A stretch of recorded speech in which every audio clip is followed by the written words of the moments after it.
Be me, Rachel, HR director. Tired of the subtle comments, the interruptions in meetings, the way they dismiss our ideas. Time to level the playing field once and for all. First week on the job, overhear two guys from engineering talking near the coffee machine. She's pretty hot for a developer, one says about our new female programmer. Disgusting. Make mental note, these attitudes run deep here.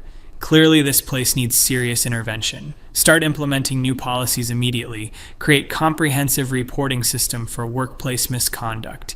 Any complaint from a woman triggers immediate formal investigation. No more of this boys will be boys nonsense. Zero tolerance means zero tolerance. Bring in mandatory sensitivity training for all male employees. Watch them squirm as we go through scenarios about appropriate workplace behavior. Some of them actually have the audacity to ask, what if the accusation is false? Explain that believing women is fundamental. False. Accusations are statistically negligible. Their discomfort just proves how necessary this is. Within first month, 3 separate complaints come through the system. David from marketing made a comment about a female coworker's outfit. Immediately launch full investigation, notify his manager, document everything. He claims he was just complimenting her new jacket, but intent doesn't matter. Impact is what counts. Second complaint about Stephen from accounting. Allegedly stood too close to a female colleague during a presentation. Again, full investigation protocol. Stephen seems genuinely confused, says he always stands there during presentations. Classic gaslighting behavior, making the victim question their own experience. Third one really validates everything I've been saying. Marcus from IT supposedly made inappropriate comments during a team lunch. The complainant felt uncomfortable with jokes he was making. Marcus protests that everyone was laughing, including other women at the table, completely missing the point. Just because others laughed doesn't mean it wasn't harmful. All 3 men get formal reprimands.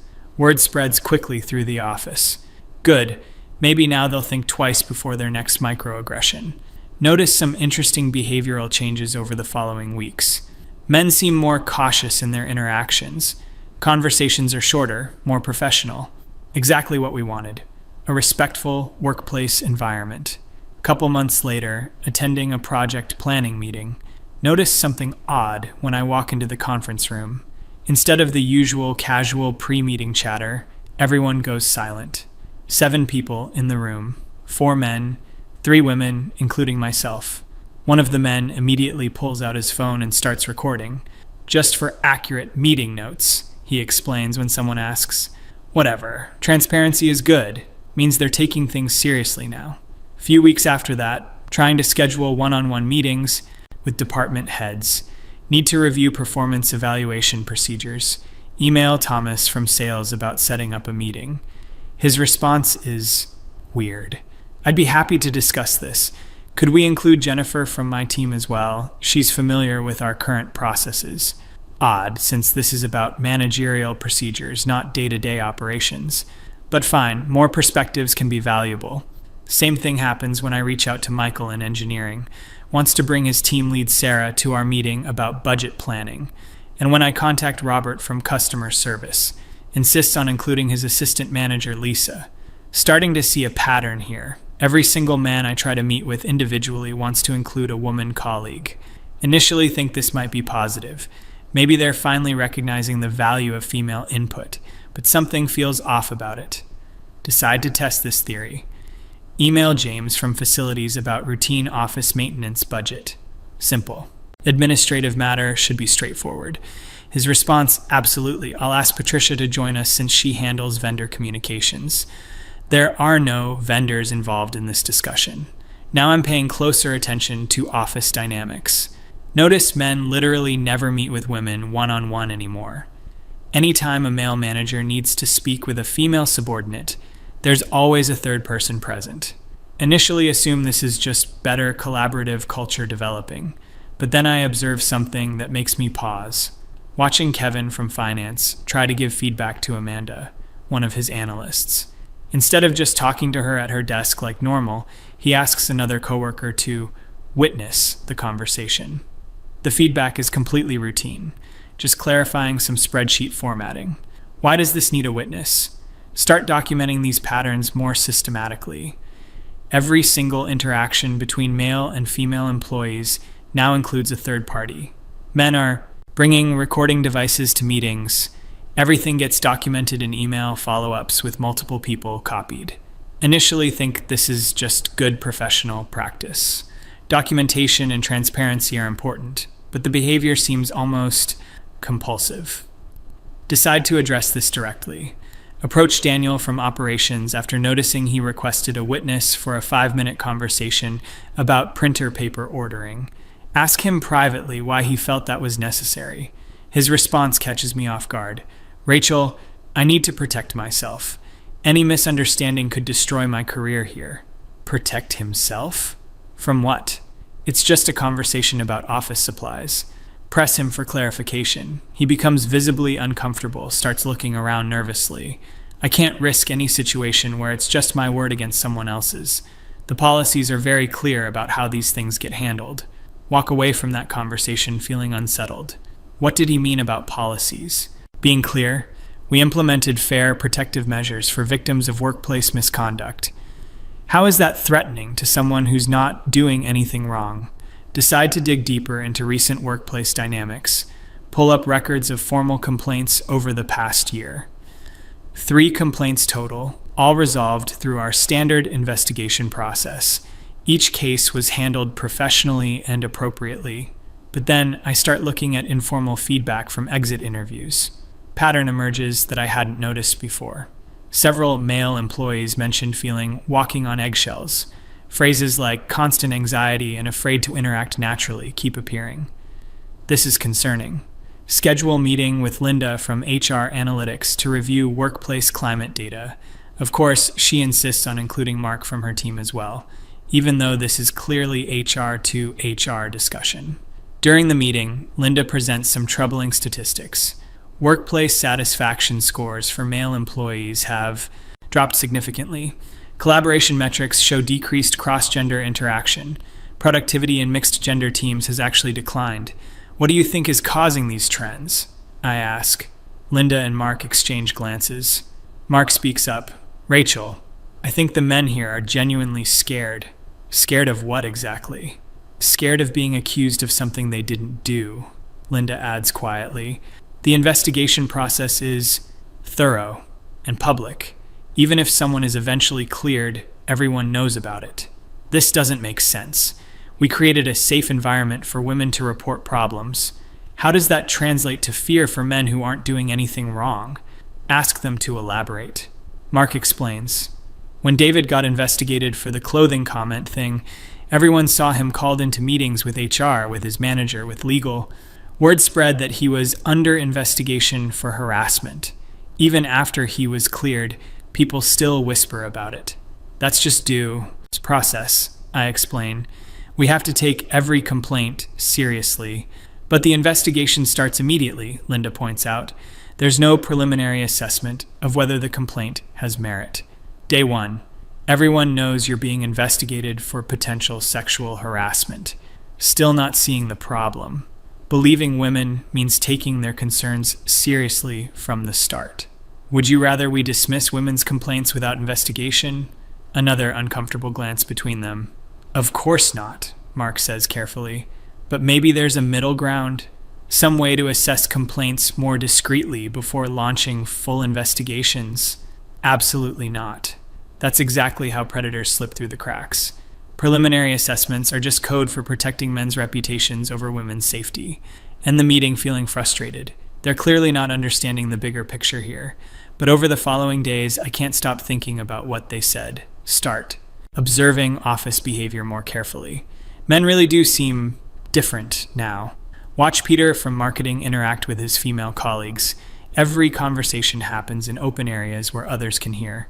He keeps his office door open during all meetings. When he needs to discuss something privately, he literally asks someone else to stand nearby. See similar patterns everywhere. Men timing their conversations to happen when others are around. Constant email documentation of even casual interactions.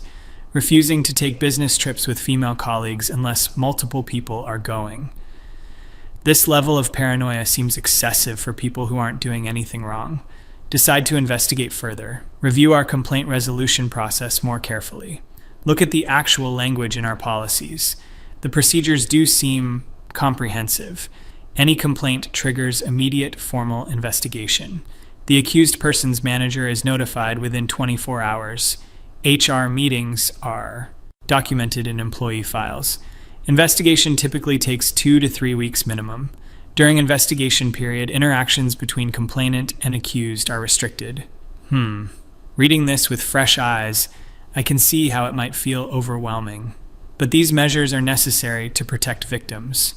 Decide to get male perspective directly. Approach Alex from product development. He seems level-headed, reasonable. Ask him privately about the office climate changes I've been observing. His response is immediate and visceral. Rachel, do you have any idea what it's like to work under constant threat? Threat? What threat? Every single interaction with a female colleague is a potential career-ending landmine, he continues. One misunderstood comment, one gesture that gets interpreted wrong, one moment where someone feels uncomfortable, and suddenly I'm branded as a harasser. Explain that our policies are designed to protect everyone. Protect everyone? He laughs bitterly. Rachel, your policies assume guilt from the moment an accusation is made. There's no protection for the accused. That's not true. We have fair investigation procedures. Fair? Alex shakes his head. Marcus from IT is still getting side eyes 6 months after his investigation. Even though he was cleared, people remember him as that guy who got investigated for harassment. Push back on this. If he was cleared, then his reputation should be fine. You really don't get it, Alex says. In today's environment, being accused is almost as damaging as being guilty. The investigation itself becomes the punishment. This conversation is going nowhere. Alex is clearly exaggerating the situation, but his anxiety seems genuine, even if misplaced. Over the next few weeks, pay closer attention to investigation procedures. Notice that word does spread quickly when someone is under investigation. People talk, speculate, make assumptions. Even when cases are resolved in the accused person's favor, there's lingering awkwardness. Maybe there's some validity to these concerns. But protecting women from harassment has to be the priority. Can't let fear of false accusations prevent us from addressing real problems. Then something happens that shifts my perspective entirely. Receive complaint about Jason from customer service. Allegation is that he made inappropriate comments during a team video call. Follow standard protocol. Immediate investigation. Notify his manager, schedule interviews, document everything. But this time, I decide to review the video call recording myself. We record most client-facing meetings for quality assurance. Want to see exactly what happened. Watch the entire 45-minute call. Jason participates normally, professionally, makes several comments about client requirements, asks clarifying questions. At no point does he say anything remotely inappropriate. Confused, I rewatch sections multiple times, check the timestamps from the complaint. The alleged inappropriate comment was supposedly made at 28 minutes into the call. At that timestamp, Jason is discussing technical specifications with the client. Review the complaint details again. Complainant claims Jason made a sexual joke during the call. Specifically alleges he said something about getting her excited, referring to a female colleague. But watching the recording, what he actually said was, "I think this feature will get users excited about the new interface." Completely professional comment about product development. This is clearly a misunderstanding, but our investigation has already been launched. Jason's manager has been notified. He's been called in for HR meetings. Colleagues have seen him going in and out of HR office. Realize this situation perfectly illustrates what Alex was talking about. Even though Jason did absolutely nothing wrong, he's now under investigation for harassment. His reputation is being damaged by a completely false accusation, and our policies provide no mechanism to quickly resolve obvious misunderstandings. Call the complainant for clarification. When I explain what Jason actually said, she immediately apologizes. "Oh my God, I must have misheard. I was multitasking during the call and thought he said something else entirely." Simple mistake, easy to resolve. But the damage is already done. Investigation has been initiated, records created, people notified. Try to close the case quickly and discreetly. but the process doesn't allow for that. Have to complete full investigation protocol even for obviously baseless complaints. Jason spends 2 weeks under investigation for something he never said. Colleagues whisper about why he's having so many HR meetings. Even after he's cleared, some people remember him as the guy who was investigated. This experience forces me to confront uncomfortable truths about our policies. Maybe the system is too rigid, too punitive. Maybe there should be some preliminary assessment before launching full investigations. But every time I consider modifications, I think about all the women who have been dismissed, ignored, gaslit. How many real predators have escaped consequences because initial complaints weren't taken seriously? Struggle with this balance for weeks. Then notice something that really drives the point home. Walking through office late one evening, finishing up quarterly reports. Hear voices from conference room. Peek in and see 4 people. 2 men, 2 women from different departments. They're having what appears to be a routine project meeting. Nothing unusual about it, except the time. 7:30 p.m. is odd for a regular team meeting. Decide to ask why they're working so late. Turns out this isn't a project meeting at all. One of the men, Carlos from design, needed to give performance feedback to Emma from his team. The other 2 people are there as witnesses for the conversation. They scheduled the meeting hours, so the witnesses wouldn't have to take time away from their regular work. Carlos is literally paying 2 colleagues overtime to witness a routine performance review because he's too afraid to have a normal one-on-one conversation with his female subordinate. This is insane. Performance reviews are standard managerial responsibilities. Why does he need witnesses for basic job functions? Ask Carlos directly. Rachel, I've seen what happens when it's one person's word against another's. Emma's a great employee, but if she misunderstands something I say about her performance or takes feedback the wrong way. He trails off, but the implication is clear. He's genuinely terrified that normal management duties might be misinterpreted as harassment. Watch Emma during this conversation. She seems just as uncomfortable with the situation as Carlos.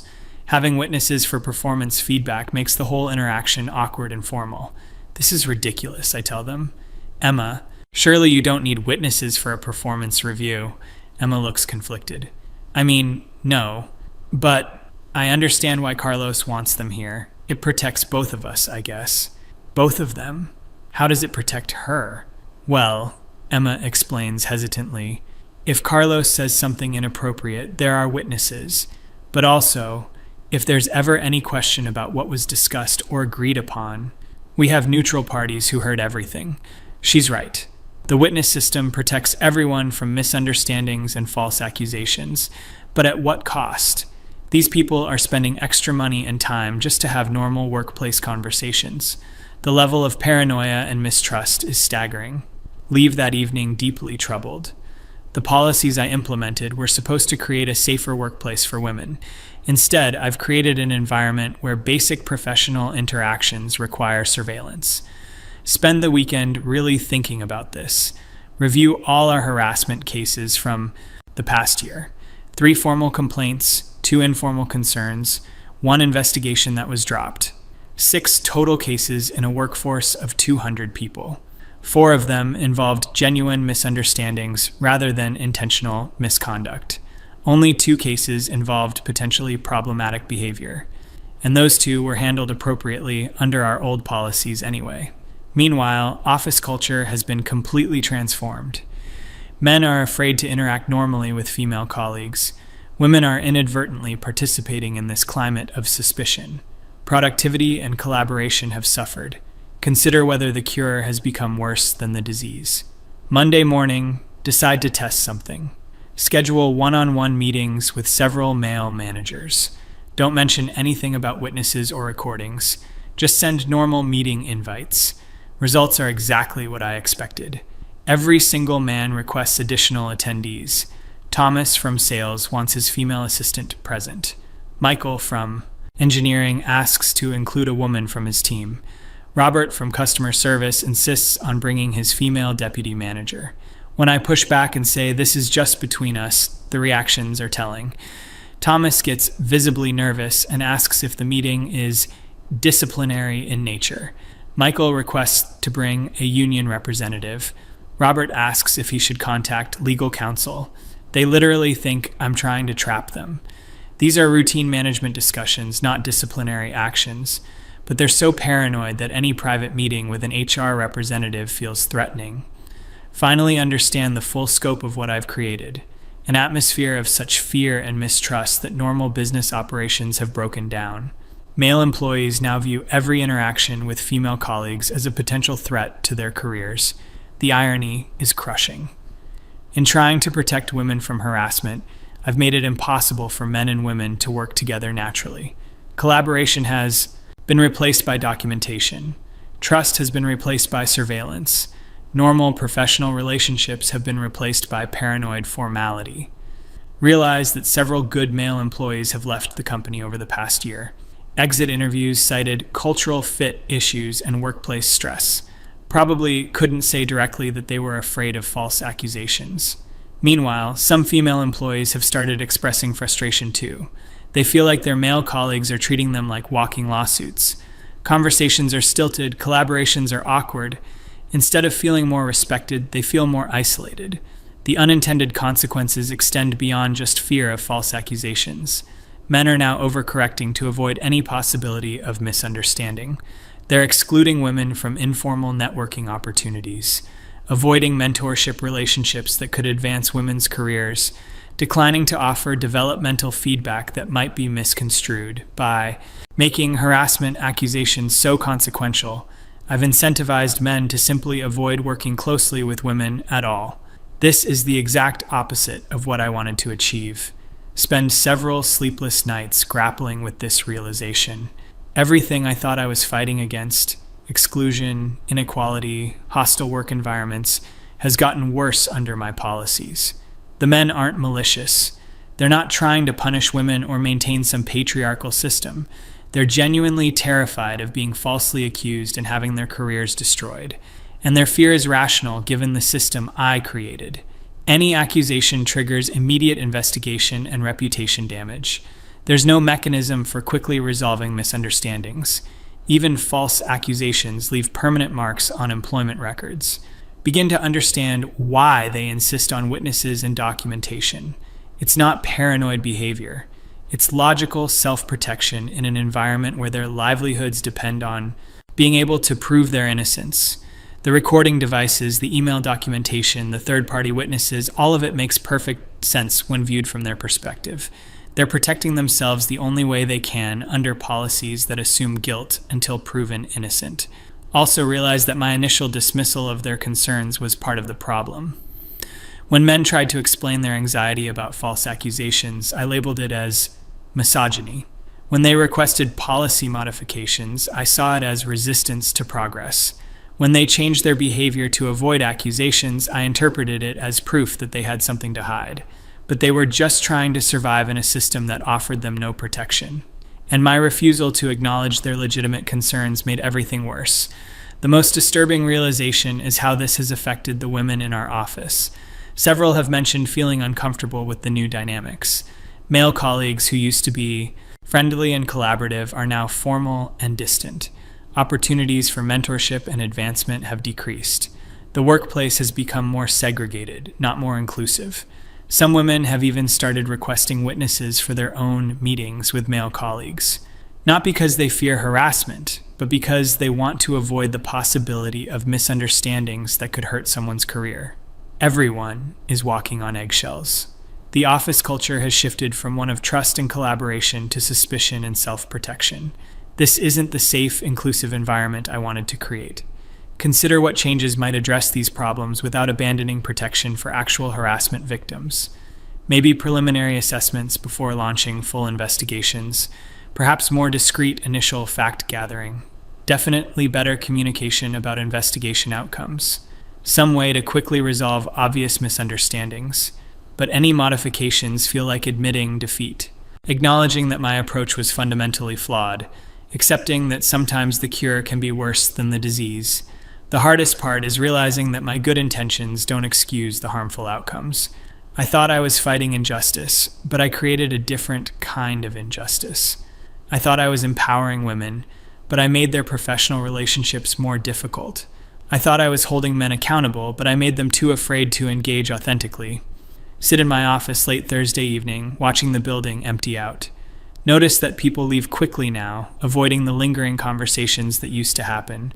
No more impromptu brainstorming sessions or collaborative problem solving. Everyone sticks to official meetings with official witnesses and official documentation. The workplace has become sterile, formal, paranoid. Exactly the opposite of the dynamic, inclusive environment I envisioned. Get an email from David, one of the men who was investigated. Early in my tenure, he's requesting a formal meeting to discuss project timelines, wants to include his manager and a colleague as witnesses for a routine scheduling conversation. This is David, who was investigated for complimenting a colleague's jacket. 9 months later, he still won't have a normal one-on-one conversation with any woman in the office. His career trajectory has probably been damaged by that investigation, even though he was cleared. Multiply David's experience by every man who's been investigated or seen someone else investigated. The fear spreads beyond just the accused to anyone who witnessed the process. Realize that I've essentially trained an entire workforce to treat workplace interactions like potential legal proceedings. No wonder creativity and collaboration have suffered. The men aren't evil misogynists trying to oppress women. They're just people trying to keep their jobs and support their families. People who learned that any misunderstanding could lead to weeks of investigation, reputation damage, and career consequences. Their paranoid behavior isn't evidence of guilt. It's evidence of trauma from watching colleagues get investigated for innocent comments. It's rational response to irrational policies. Finally understand what Alex meant about working under constant threat. Imagine coming to work every day knowing that any conversation could be misinterpreted. Any gesture could be seen as inappropriate. Any comment could trigger an investigation that destroys your reputation. The psychological toll must be enormous. Constantly monitoring your words and actions. Second-guessing every interaction. Avoiding normal professional relationships out of fear. And the women aren't benefiting from this environment either. They're being treated like potential landmines rather than colleagues. Excluded from informal networks because men are afraid to interact casually. Missing out on mentorship opportunities because close working relationships feel too risky. Everyone loses in this system. Men lose their peace of mind in professional relationships. Women lose opportunities for advancement and authentic collaboration. The company loses productivity, creativity, and employee satisfaction. The zero-tolerance approach that seemed so righteous now feels destructive. Nuance, context, and human judgment have been eliminated in favor of rigid procedures, but human interactions require human understanding, not algorithmic responses. Spend the next week quietly observing how our policies play out in practice. Watch a male manager struggle to give developmental feedback to a promising female employee. He's so afraid of saying something wrong that his comments are generic and unhelpful. She leaves the meeting frustrated that she didn't get the guidance she needed. See a brilliant male engineer decline to mentor a female junior developer. When asked why, he explains that close mentoring relationships require honest, sometimes difficult, conversations. He can't risk those conversations being misinterpreted as inappropriate. Notice that business travel assignments now favor same-gender pairs. Female employees are missing opportunities for client relationships and conference presentations, not because of intentional discrimination, but because mixed gender travel feels too risky. The segregation is subtle but pervasive. Team compositions, project assignments, mentoring relationships. Everything is being influenced by fear of misconduct allegations. Also realize that actual predators might benefit from this climate. When everyone is hyper-vigilant about false accusations, real problems might get overlooked. The focus on documentation and procedures might miss genuine harassment that's more subtle or psychological. The policies I created were designed to catch obvious misconduct, but workplace harassment is often more complex than clear-cut cases. Meanwhile, I've created an environment where innocent interactions are treated as potential crimes. Thursday afternoon, receive a resignation letter that crystallizes everything. Jason, the guy who was investigated for the misheard comment, is leaving. His letter is professional but includes a telling line: seeking opportunities in environments that support positive collegial relationships. Jason was completely innocent, fully cleared, and still felt compelled to leave. How many other good employees have we lost to this climate of fear? Realize that I need to take responsibility for these outcomes. My policies, my implementation, my refusal to acknowledge problems. The hostile work environment I created while trying to prevent hostile work environments. The path forward requires admitting that good intentions don't justify harmful results, that protecting potential victims doesn't require destroying potential accused, that justice requires balancing competing interests, not eliminating one side's concerns. Friday morning, draft a memo proposing policy, modifications, preliminary assessments before formal investigations, more discreet fact-gathering procedures, better communication about investigation outcomes, clearer guidelines about what constitutes misconduct versus misunderstanding. No, this will be seen as backtracking on important principles, but those principles weren't creating the outcomes I wanted anyway. Sometimes the most principled thing to do is acknowledge when your principles are causing harm. The men in this office aren't the enemy. They're just people trying to do their jobs without destroying their lives. Their fear isn't evidence of guilt. It's evidence of policies that presume guilt. The women aren't benefiting from an environment where their male colleagues are afraid to interact with them. Inclusion means creating space for positive professional relationships, not eliminating relationships altogether. Real progress requires building trust, not institutionalizing suspicion. Creating understanding, not mandating surveillance. Fostering collaboration, not enforcing segregation. Sit at my desk, looking out at an office where people are afraid to have normal conversations. Where routine interactions require witnesses and documentation. Where the specter of investigation haunts every professional relationship. This isn't the workplace I wanted to create, but it's the one I did create. And now I have to figure out how to fix it. The irony is that in trying to protect women from being treated unfairly, I made everyone treat each other unfairly. In fighting discrimination, I created a different kind of discrimination. In demanding justice, I created injustice. The male employee's paranoid behavior isn't pathological, it's adaptive. They learn to survive in the environment I created. Their constant documentation and insistence on witnesses is rational self-defense. And I trained them to be this way. Every investigation that proceeded on minimal evidence, every reputation that was damaged before facts were established, every case where the process became the punishment. They watched and learned that accusations alone could destroy careers. So they adapted by making accusations impossible to sustain. Witnesses, recordings, documentation, all designed to prevent he said, she said situations. The system I created incentivized exactly the behavior I'm now criticizing them for. They're just playing by the rules I established. Realize that my own behavior contributed to this dynamic. Every time men raise concerns about false accusations, I dismissed them as defending harassment. Every time they requested policy modifications, I interpreted it as resistance to equality. Every time they tried to explain their perspective, I labeled it as mansplaining or gaslighting.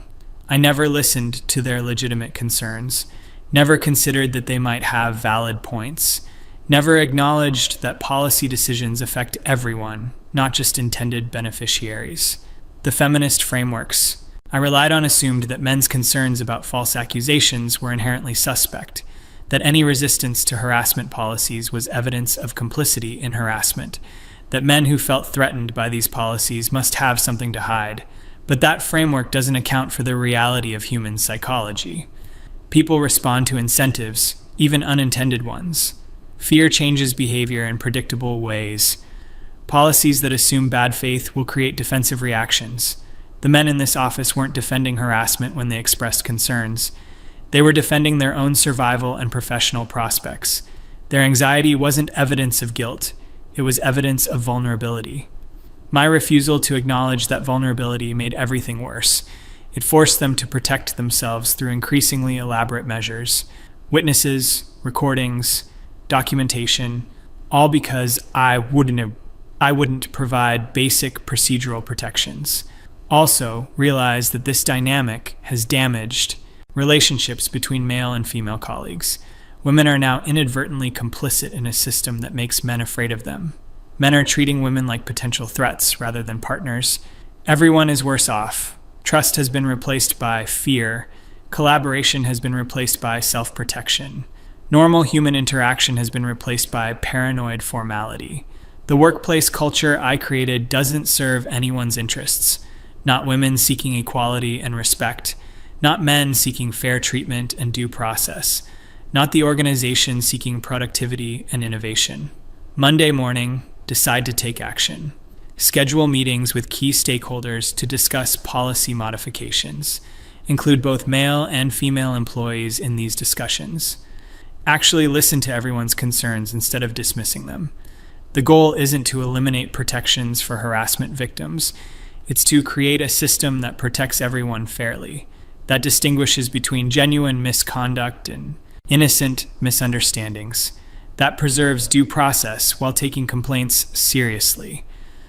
Know this will require admitting that my previous approach was flawed, that good intentions don't excuse harmful outcomes, that sometimes the cure can be worse than the disease, but that's what leadership requires. Acknowledging mistakes and working to fix them.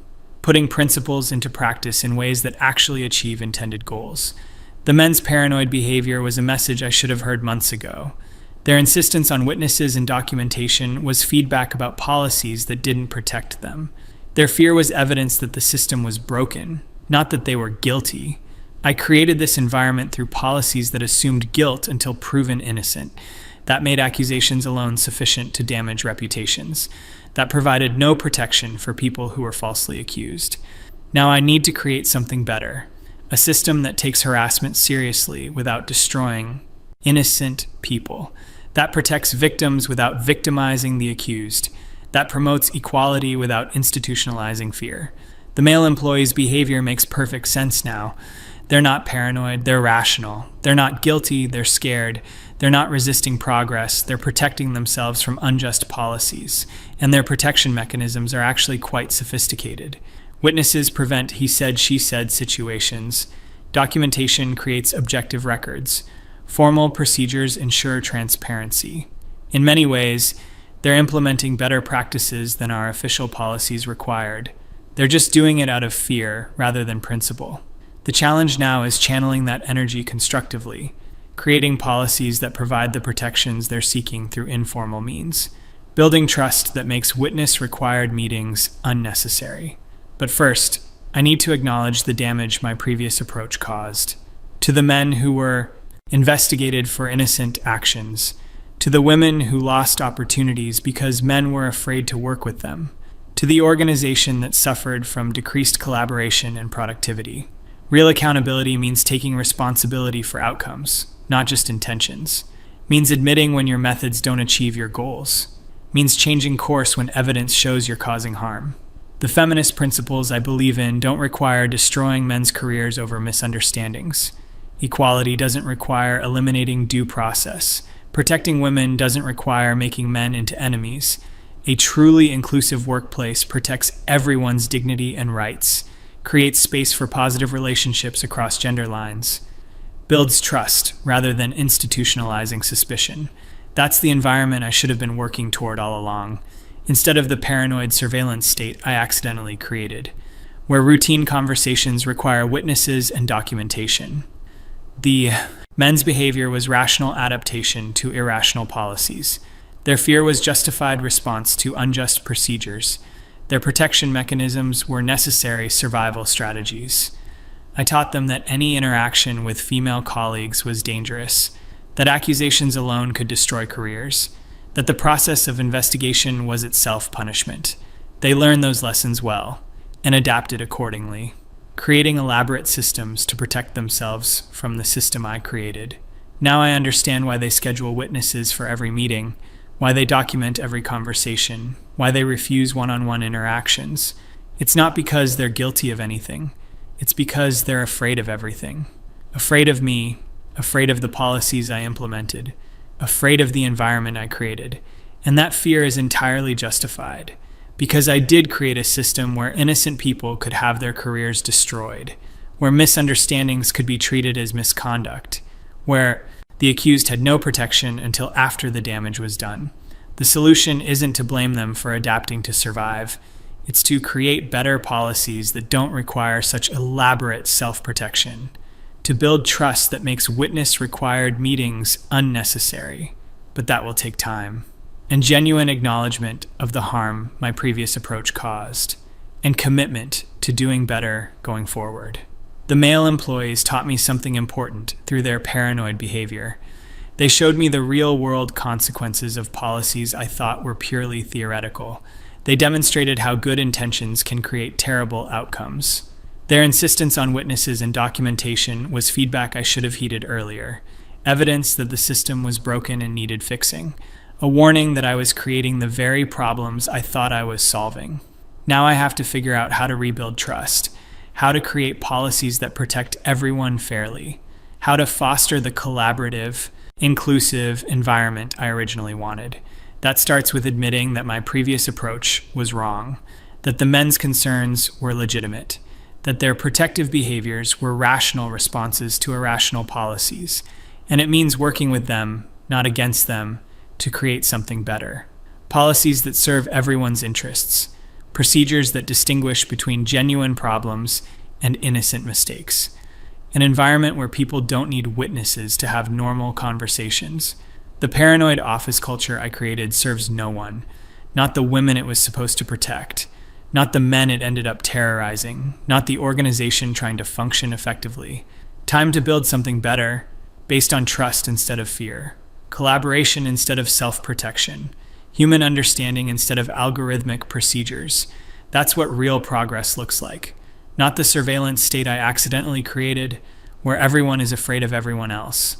And normal, professional relationships require witnesses and documentation.